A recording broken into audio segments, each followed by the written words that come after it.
Hey, it's Joe. Another question here says, in your training programs, do you teach to buy residential properties or commercial properties? I focus on residential properties because I think it's something that most people understand better than commercial. I also think there's a lot more deals out there for someone to do.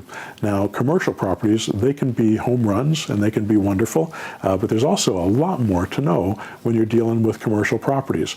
There are some advantages to commercial properties. If you buy say a duplex, or you buy a 20 unit or 100 unit building, you don't have to have them all rented, and often you can still pay the mortgage and pay for them that way. You can use all of the same techniques and strategies that we use for single family for commercial, as long as you understand the other issues that you have to deal with, trying to figure out what the cap rate is and figure out what the real values are and what the income is on the property. Make sure you're figuring in the utilities and the trash takeaway and the repairs and the vacancies and the management costs and all those things that commercial property have that not everything, that all residential property isn't as difficult to handle.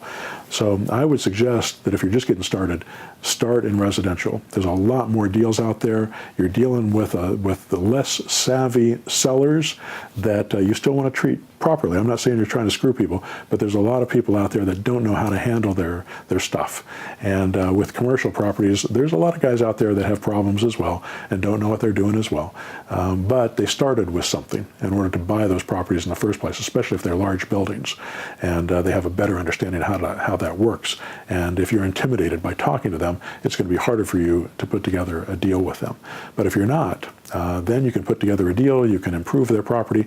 A lot of the income that's made from commercial properties is by improving that property, whether it's by putting more tenants in it, by doing rehabs, and all those things require money and time.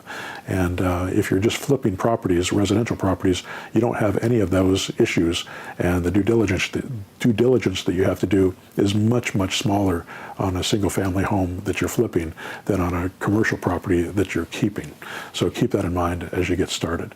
Again, though, I have to say that all the techniques, the subject to, the land contract, the multi-mortgage, the lease option, all those things can work on commercial properties the same way we do it with single family. So you can, once you learn how to do single family, then you might want to keep some commercial properties, which is something that I've done to keep commercial properties for my own portfolio.